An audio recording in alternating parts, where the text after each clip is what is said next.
Efésios capítulo 2, versos de 1 a 3. Ouçamos a leitura. Ele vos deu vida, estando vós mortos nos vossos delitos e pecados, nos quais andastes outrora, segundo o curso desse mundo, segundo o príncipe da potestade do ar, do espírito que agora atua nos filhos da desobediência, entre os quais também todos nós andamos outrora, segundo as inclinações da nossa carne, fazendo a vontade da carne e dos pensamentos. E éramos, por natureza, filhos da ira, como também os demais. Até aqui a leitura da Palavra de Deus. Oremos, queridos, pedindo a iluminação do Senhor. Pai amado, diante da Tua Palavra, nós reconhecemos a necessidade que temos de iluminação para entendê-la salvadoramente. Nós queremos pedir que não somente nos ajudes a perceber o significado daquilo que Paulo escreveu aqui, mas também a aplicação dessas verdades à nossa vida hoje.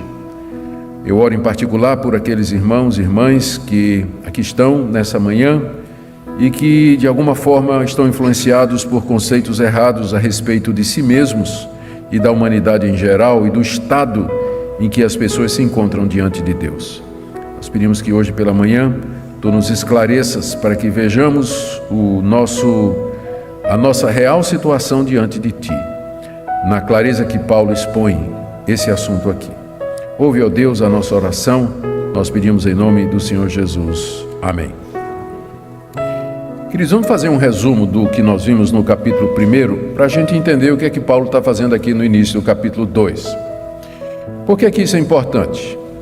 Porque a Bíblia, a revelação de Deus, ela nos foi dada na forma de literatura, na forma de livros, que foram escritos numa sequência, seguindo um pensamento lógico. Então, você querer ler ou entender a Bíblia usando uma caixinha de promessas, que é aquela caixinha de plástico cheia de versículos que antigamente as pessoas tinham em casa, né? De manhã elas liam aquele versículo e aquilo era a palavra de Deus para o dia. Geralmente o versículo fora de contexto, o mais conhecido era aquele: um a outro ajudou e ao seu companheiro disse, esforça-te. Quando você vai ler lá em Isaías, é um idólatra dizendo por outro, né? Te esforça, vamos fazer um ídolo.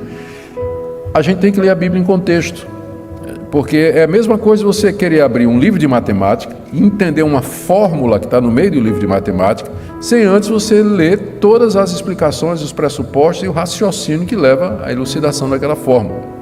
Então, por isso que é sempre bom a gente analisar o contexto, lembrar da sequência, para que a gente possa ter uma boa compreensão da palavra de Deus. Senão a gente vai cair naquela falácia exegética tão conhecida: texto fora de contexto é pretexto. Nós não queremos isso.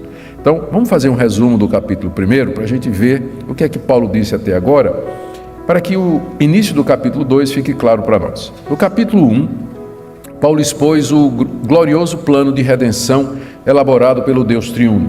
Ele falou de como Deus, na eternidade, escolheu e predestinou para si aqueles que Ele quis, está aí dos versos de 3 a 6 do capítulo 1.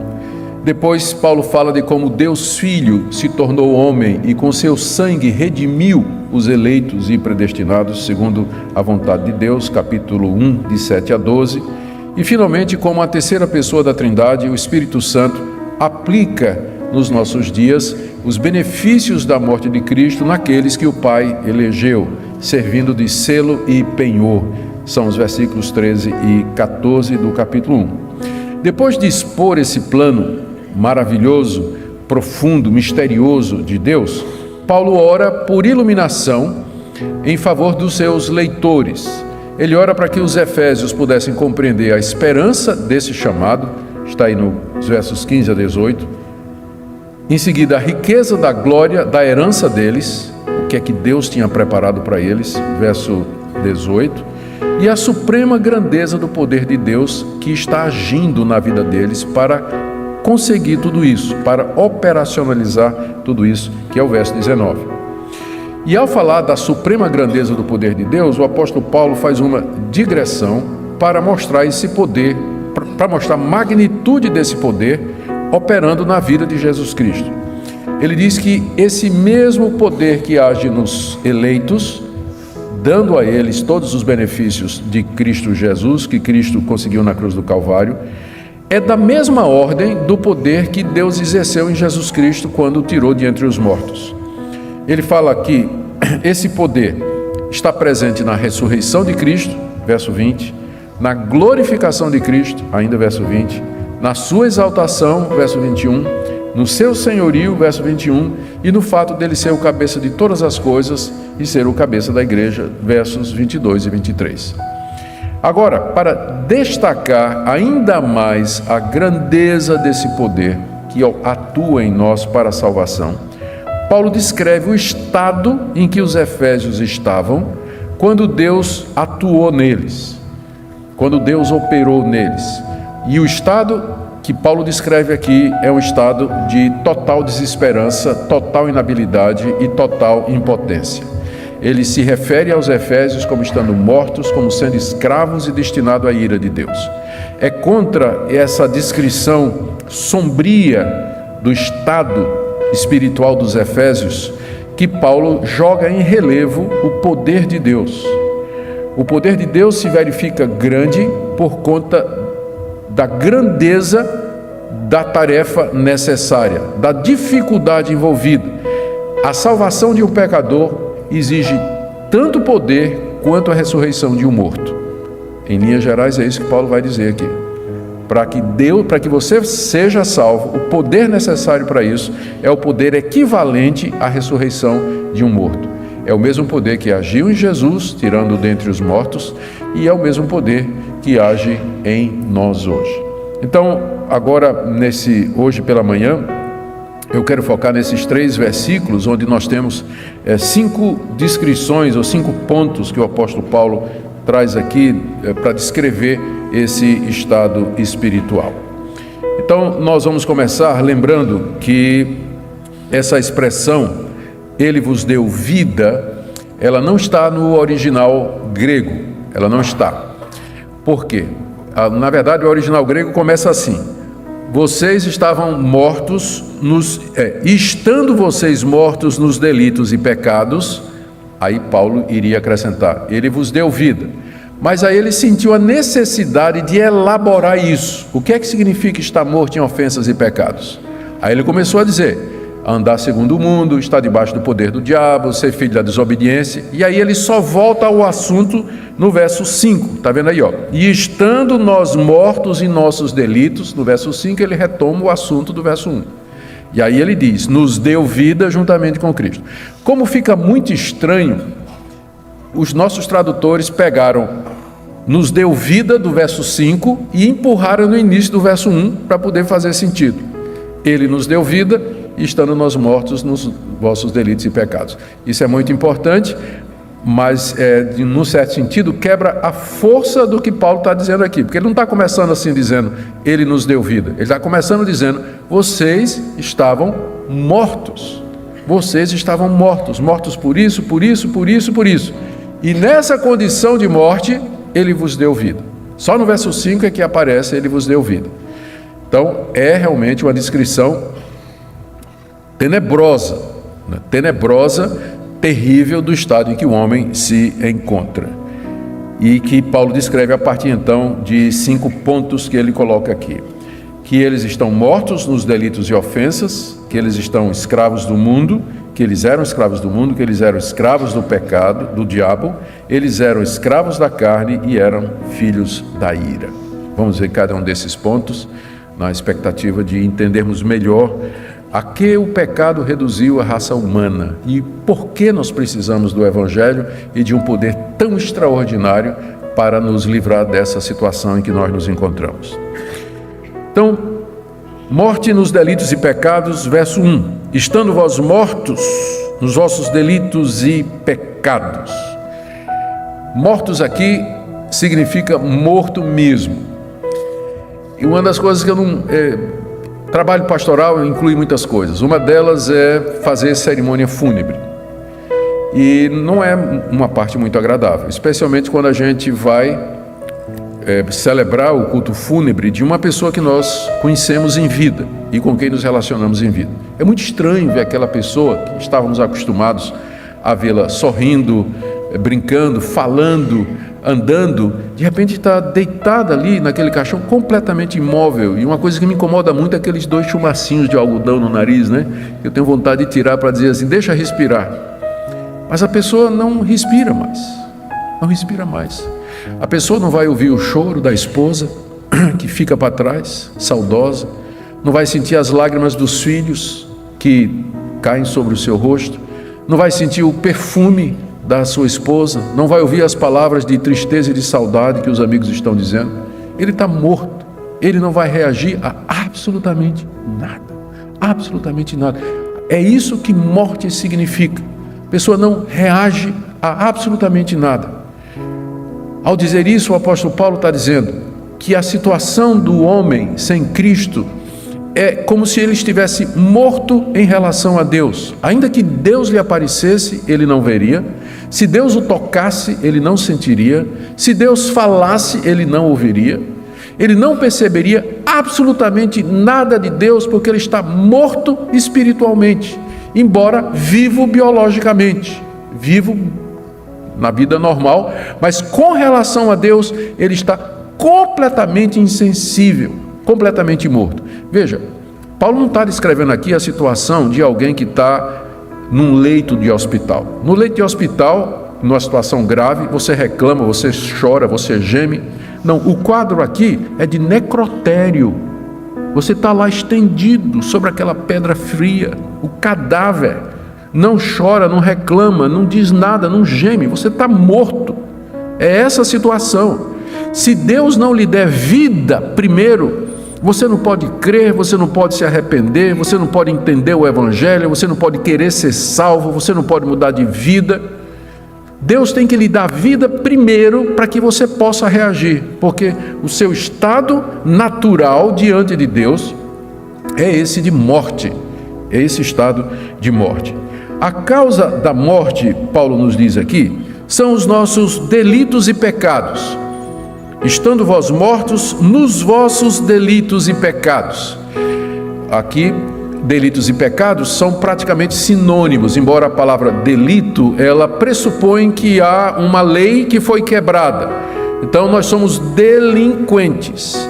Delinquentes porque cometemos delitos, quebramos a lei de Deus. Talvez Paulo tenha em mente aqui os judeus que receberam a lei de Deus.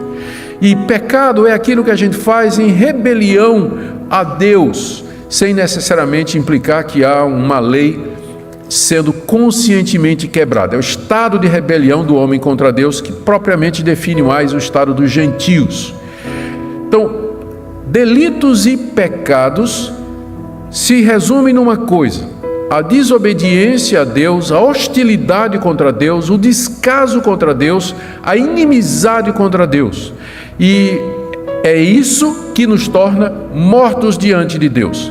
Os pecados e delitos cometidos pelos nossos primeiros pais, Adão e Eva, que foram transmitidos quanto aos seus efeitos por geração ordinária aos seus descendentes, até nos alcançar, e nós fazemos exatamente o que os nossos primeiros pais fizeram. Cometemos delitos e pecados. O resultado é a morte espiritual da humanidade. A humanidade está morta diante de Deus no que diz respeito a conhecer a Deus, perceber a Deus, reagir a Deus ou se preparar para receber alguma coisa da parte de Deus.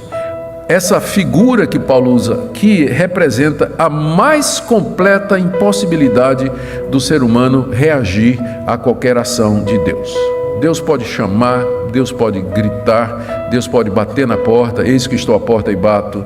Deus pode fazer o que fizer, mas o homem não vai reagir, a menos que Deus primeiro o ressuscite. A menos que Deus primeiro lhe dê vida, o regenere, e aí sim, vivo, o homem pode reagir, crer, se arrepender, se converter, mudar os seus caminhos, resolver seguir Jesus. Mas antes disso, antes de que o Espírito de Deus venha e soberanamente, irresistivelmente faça essa obra de vivificação, o homem está na mais completa morte, impotência e insensibilidade diante de Deus. Como se não bastasse isso, no verso 2, o apóstolo Paulo diz que eles também eram escravos do mundo. Delitos e pecados, final do verso 1, nos quais andastes outrora, segundo o curso desse mundo. Mundo aqui é o sistema de valores da humanidade sem Deus. Não é o mundo belo que nós conhecemos, a natureza, embora esse termo possa ser usado, e é usado no Novo Testamento com frequência para se referir às coisas criadas por Deus. Deus criou o mundo. Mas aqui no caso, mundo se refere, e é um uso também muito comum dessa palavra, se refere àquilo que os homens sem Deus praticam, vivem, creem, é a cultura caída do homem. É a vida pecaminosa do homem, a maneira como ele se diverte, a maneira como ele ganha dinheiro, a maneira como ele vive. Paulo está dizendo que os efésios, antes de serem alcançados pela vida que há em Cristo Jesus, eles andavam de acordo com esse mundo, estavam confortavelmente vivendo com as outras pessoas, se sentiam bem nesse mundo, faziam parte desse mundo sem Deus. Estavam em harmonia com seus valores, com a imoralidade, com a cegueira, com a idolatria. E de fato, nós vamos encontrar aqui na carta aos Efésios mais duas descrições que Paulo faz do estado em que eles viviam e que revelam uma situação aterradora de uma vida completamente alheia a Deus, voltada para a satisfação dos seus desejos. É isso que o mundo é. E as pessoas que não têm Cristo, elas andam segundo o mundo. Elas vivem escravizadas à maneira de viver, maneira de pensar, a maneira de ver a realidade. Há um sistema que aprisiona e condiciona o nosso viver. E isso é o que a Bíblia chama de mundo. E nós estamos escravos dele. Nós andamos segundo o mundo.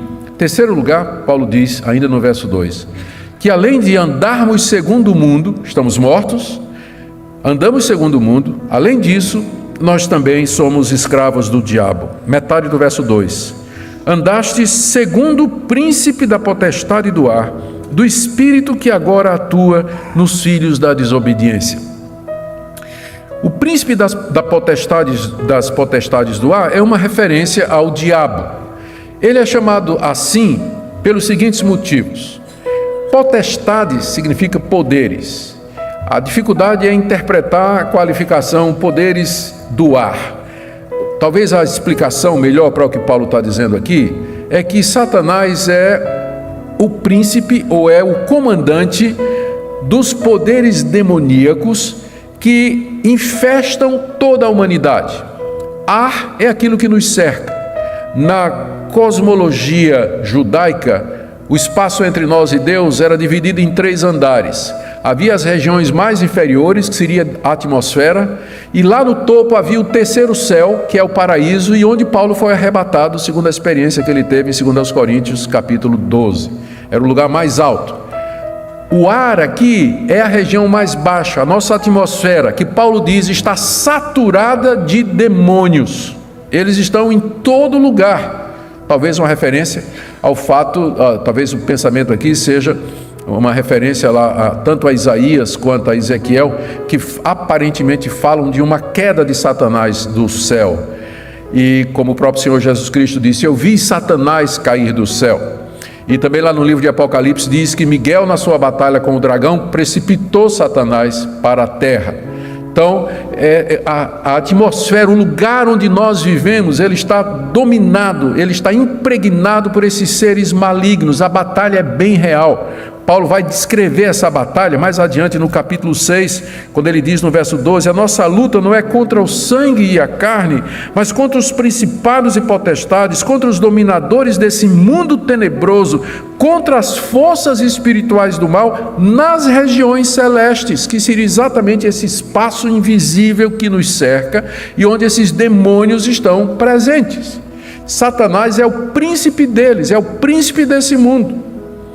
Ele é o príncipe desse mundo, é o Deus desse século. E o que é que ele faz? Paulo diz aqui no verso 2 que ele, esse príncipe da potestade do ar, ele é um espírito, porque o diabo ele não tem corpo, ele é um anjo caído, anjos não têm corpos. Ele é um espírito, ele e os que estão com ele, que agora atua nos filhos da desobediência. Essa palavra atuar é a mesma palavra que aparece aqui no capítulo 1, no verso 5, no capítulo 1, verso 19, quando Paulo diz assim: qual a suprema grandeza do seu poder para com os que cremos, segundo a eficácia da força do seu poder. Então, a mesma palavra que Paulo usa para falar da eficácia, ação eficaz do Espírito Santo em nós, é a mesma palavra que ele usa aqui para dizer que o diabo eficazmente atua nos filhos da desobediência. Ou seja, na mesma proporção em que o Espírito de Deus atua no crente, o príncipe da potestade do ar e os demônios atuam nos filhos da desobediência. Mesma palavra que é usada aqui. Aqui tem razão Lutero quando ele diz que não tem neutralidade. O homem é uma besta, ou montado por Deus ou pelo diabo. Você está debaixo de um desses dois poderes. Um desses dois poderes está atuando na sua vida.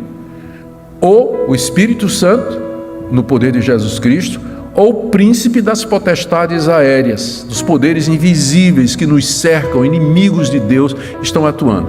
O que significa essa atuação? A Bíblia descreve de várias maneiras. Os demônios, eles cegam as pessoas para que elas não compreendam o Evangelho. Jesus, uma vez, numa parábola, ele se referiu a isso, dizendo que a palavra de Deus, às vezes, é jogada como uma semente e cai em corações como sementes caem à beira do caminho, e vêm as aves do céu e comem. E Jesus explicou: muitos, quando ouvem a palavra, o diabo vem e tira a palavra, distrai a pessoa, ilude a pessoa. Ela ouve a palavra, mas a palavra não é eficaz, pela ação do príncipe da potestade do ar atuando no seu coração, cegando, iludindo, oprimindo, enganando, mentindo.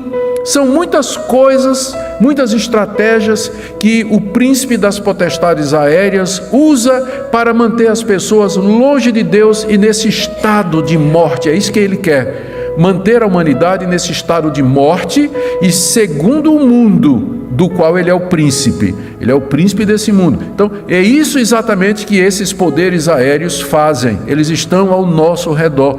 Apesar dos exageros que nós encontramos no movimento neopentecostal, especialmente os exageros relacionados com o movimento de batalha espiritual, que grandemente destaca o poder do diabo, além daquilo que a Bíblia nos garante, entretanto, eles não deixam de ter alguma razão, porque às vezes nós vamos para o outro lado, e nós nos esquecemos da existência desses poderes, desses espíritos que atuam poderosamente, invisivelmente, sutilmente, mas eficazmente nos filhos da desobediência. Há uma guerra espiritual acontecendo.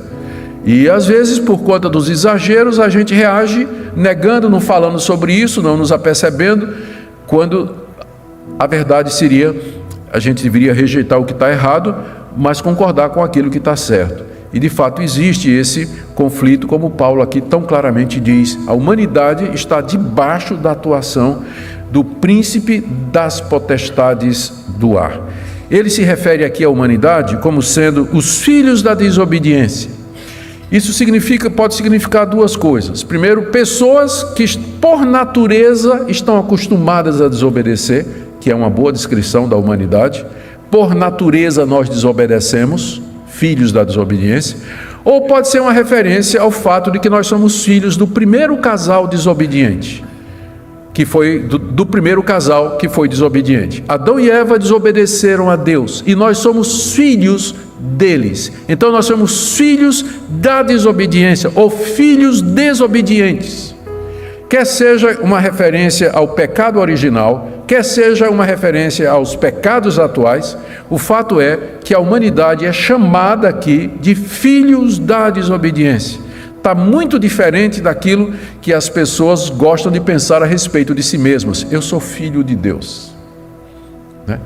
Eu sou filho. A gente vê muito na traseira do caminhão, de vez em quando, viajando aí, mundo afora, a gente vê o caminhoneiro bota feliz na traseira do caminhão. Eu não sou dono do mundo, mas sou filho do dono. Então, ele se acha filho de Deus. De repente até é mesmo, né? Talvez seja um crente em Jesus Cristo e tudo mais. Mas pela frequência com que isso aparece, pela maneira como alguns dirigem, eu duvido que sejam crentes. Mas é o pensamento que todo mundo tem a seu respeito, né? Todo mundo gosta de pensar que é filho de Deus. Só que o quadro real que a Bíblia nos pinta sobre isso é de filhos desobedientes, filhos da desobediência, não filhos de Deus. E aqui está a causa, talvez, pela qual Satanás e esses demônios podem atuar na humanidade. A desobediência de Adão e Eva abriu a porta para que o espírito do erro, o espírito da morte, o espírito opressor, Satanás e os seus anjos, tivessem autoridade, permissão de Deus para agir na humanidade toda por conta da desobediência. Foi a desobediência que abriu a porta, como Paulo diz em Romanos 5. Pela transgressão de um homem entrou o pecado no mundo, e com o pecado a morte. E é claro que por aquela porta que Adão abriu, quando ele abriu, não passou somente o pecado e a morte, mas esses seres espirituais que vieram para atuar nos filhos da desobediência.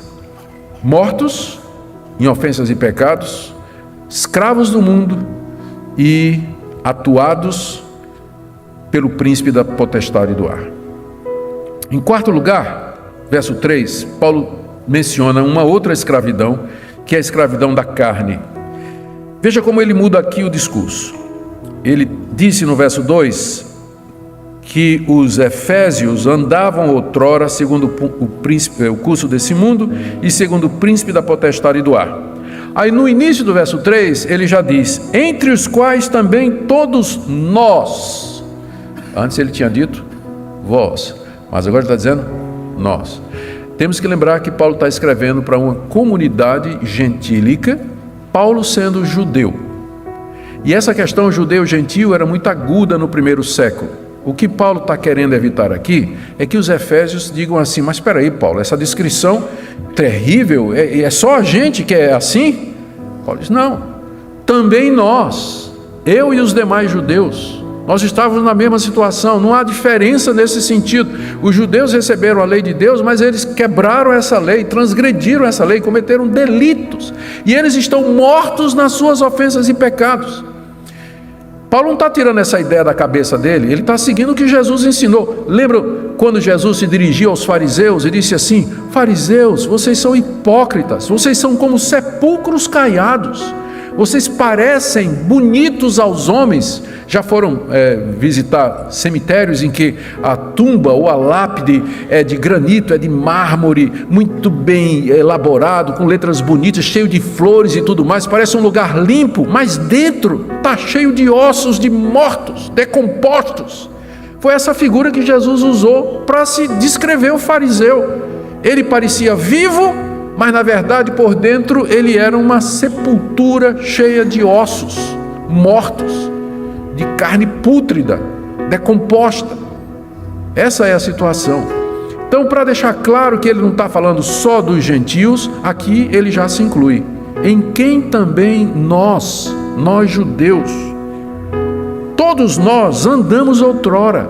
Antes de conhecer Jesus Cristo, tanto os judeus como os gentios estavam mortos em seus delitos e pecados, escravos do mundo e escravos do poder de Satanás que atua neles.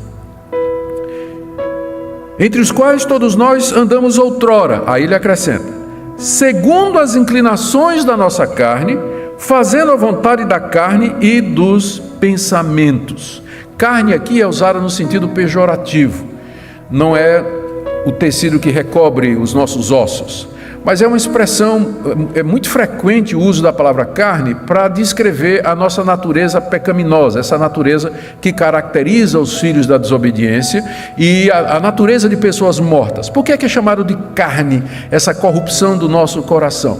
Porque o principal anseio da natureza corrompida é atender os desejos carnais, os desejos que procedem de dentro de nós, alguns deles lícitos, mas que se tornam pecaminosos quando nós queremos satisfazê-los da maneira errada, como por exemplo o desejo sexual. É um desejo lícito, porque foi Deus que nos criou assim, macho e fêmea os criou, Gênesis 1 e Gênesis 2, está dizendo com clareza.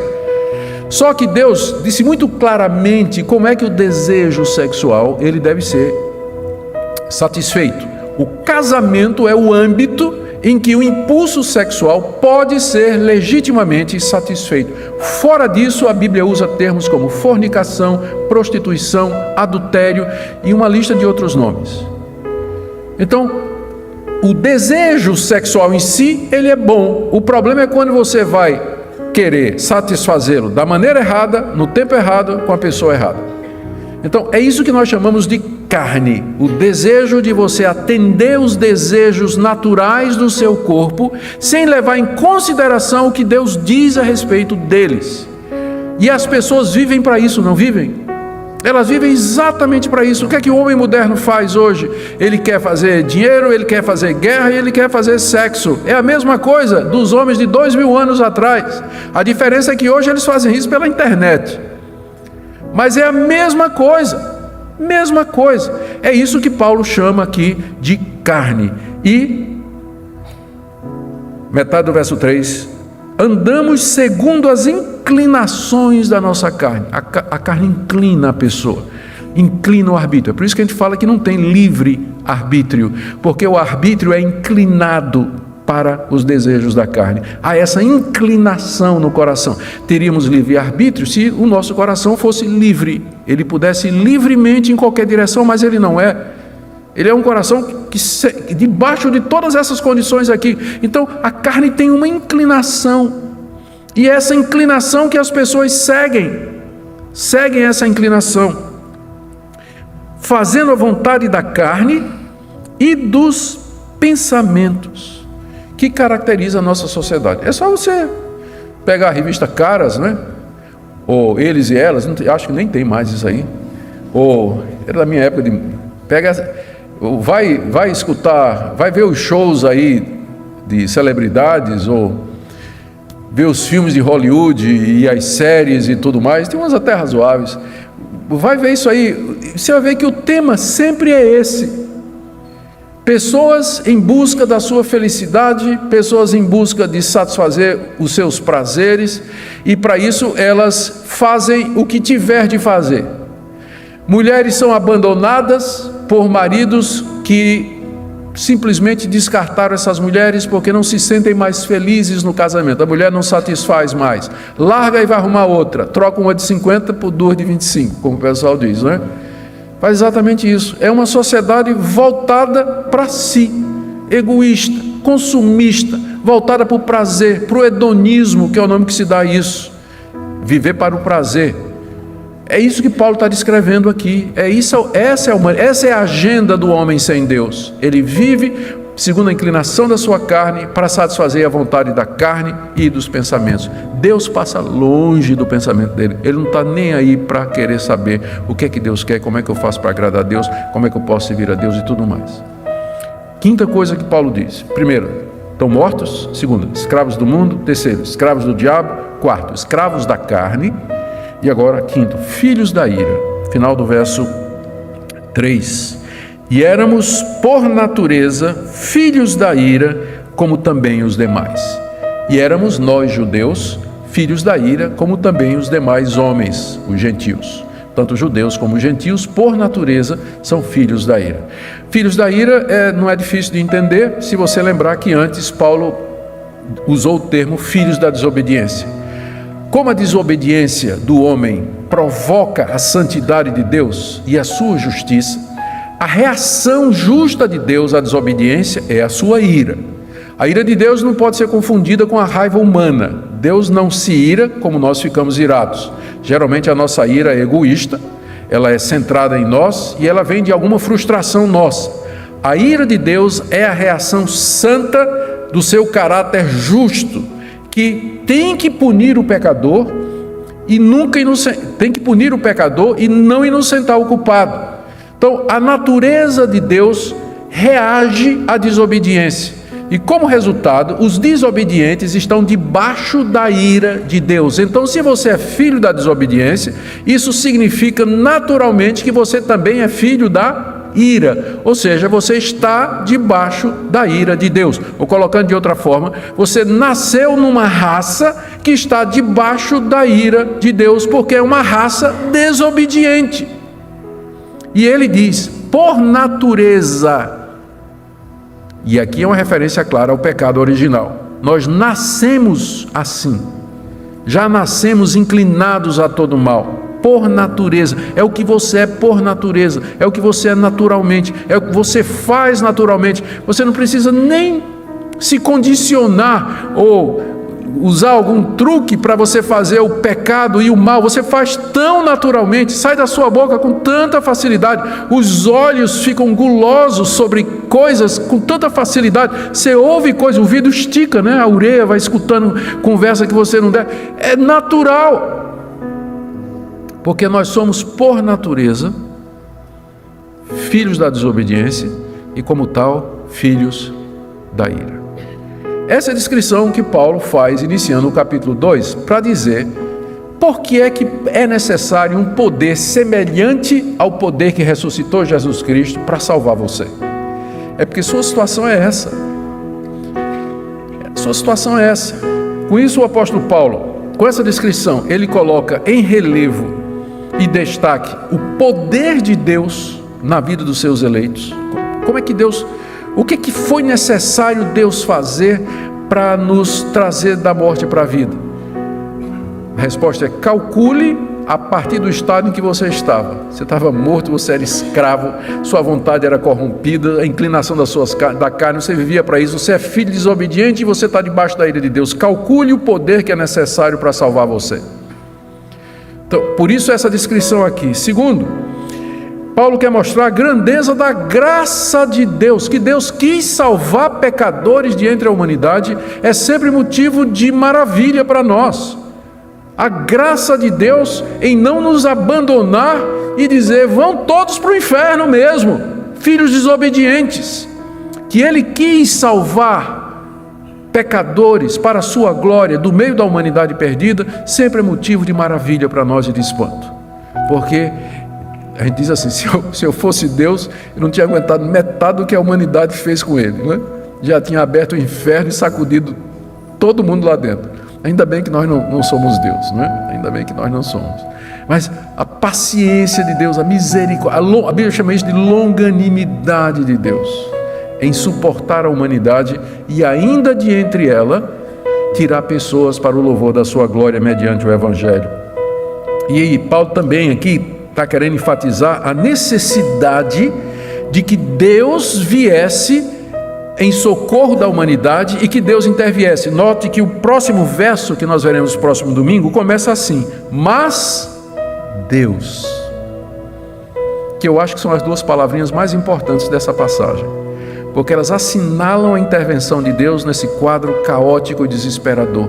Mas, ou seja, apesar de tudo isso, dos 3 versos, Deus fez alguma coisa. Deus fez alguma coisa. Eu quero terminar aqui com algumas implicações dessa descrição de Paulo para nós hoje. Essa descrição que ele nos dá aqui, ela impacta muito bem o debate que existe hoje entre os evangélicos sobre a questão do livre-arbítrio. São passagens como essas que nos levam a questionar a existência do livre-arbítrio, que o homem continua a ter arbítrio. Arbítrio é a capacidade de avaliar e de escolher. Isso aí ninguém nega. Nenhum reformado nega que o homem tem arbítrio.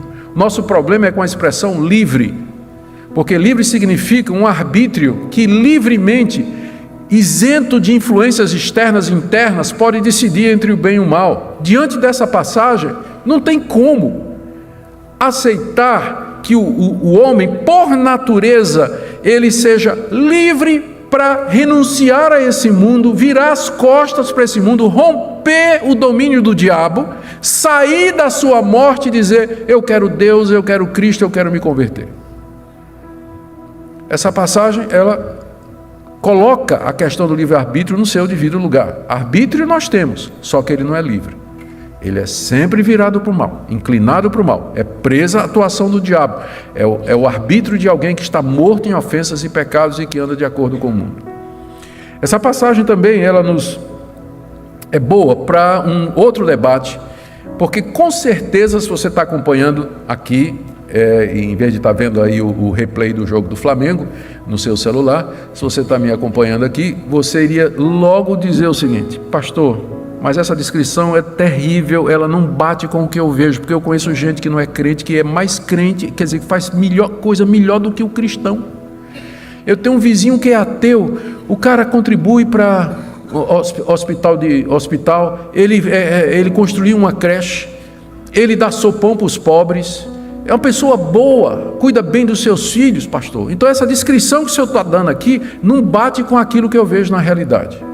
A resposta que nós damos é que essas pessoas, elas são exatamente isso que o apóstolo Paulo está dizendo aqui.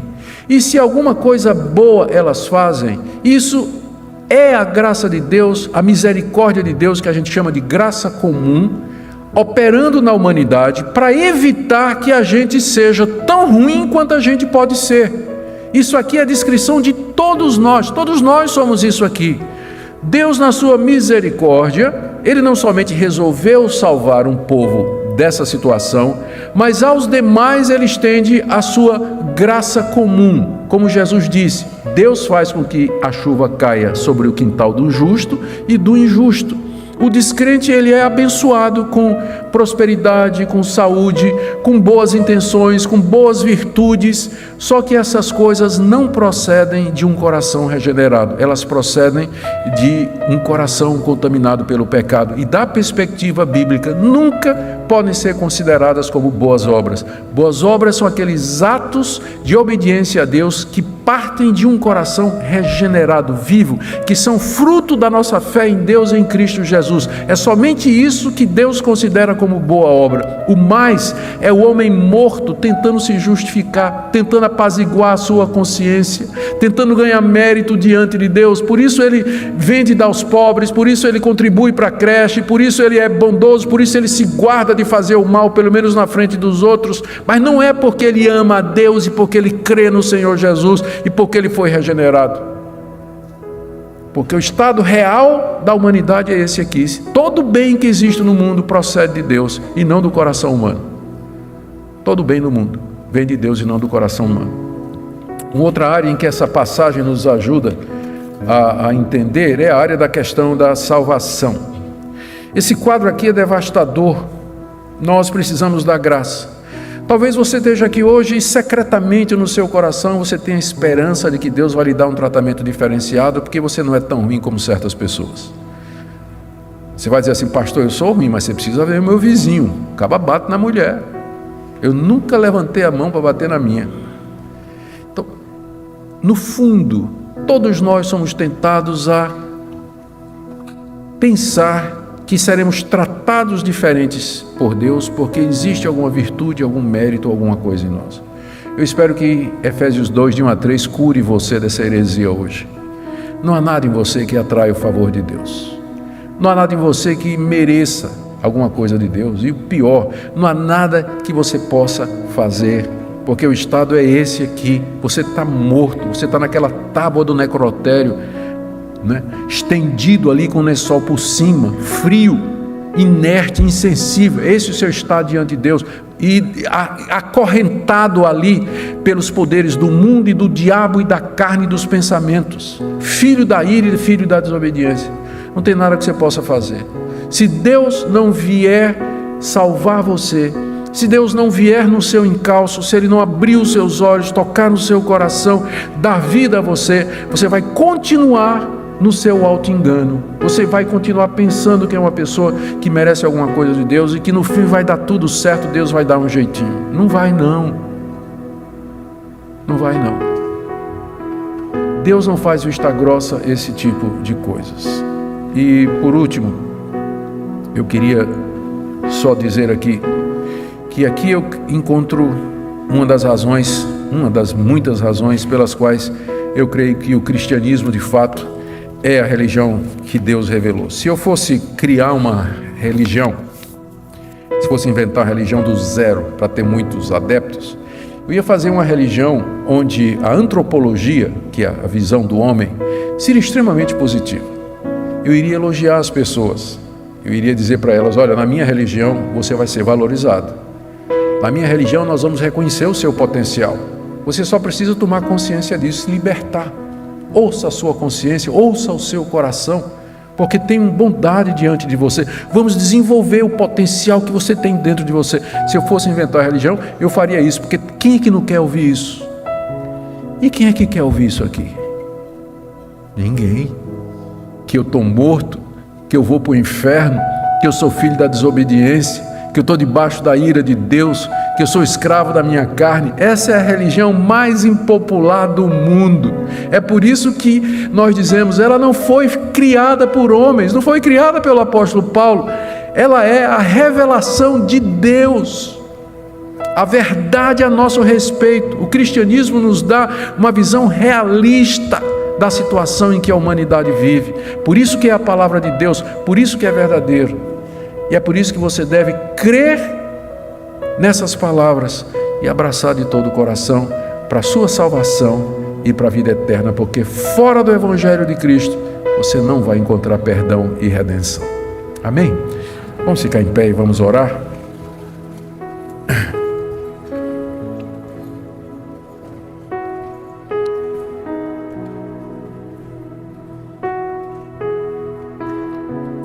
Ó Deus, nós pedimos que o Senhor tire do nosso coração qualquer auto-engano ou ilusão a respeito de nós mesmos. Que nós percebamos a nossa total dependência do Senhor, o poder do Senhor atuando em nós, a Tua graça e a Tua misericórdia. Se há alguém aqui, jovens que foram criados na igreja, nasceram no Evangelho, mas que nunca tiveram uma perspectiva real do seu estado diante de Deus, ó Deus, abre os olhos nesta manhã. Também por pessoas que frequentam igrejas, mas estão iludidas com relação ao seu estado diante do Senhor. Nós pedimos também que as escamas caiam dos olhos, que o véu seja tirado e que essa visão de nós mesmos nos traga quebrantamento, humildade, arrependimento, pranto diante do Senhor. Porque nós sabemos que Tu não rejeitas o coração contrito e aflito. Por isso nós pedimos que o Senhor nos quebrante, que o Senhor nos humilhe diante do Senhor, mas também nos exalte e nos encha do Espírito Santo mediante Jesus Cristo. Abençoe essa igreja para que ande humildemente diante do Senhor. É o que nós te pedimos em nome de Jesus. Amém.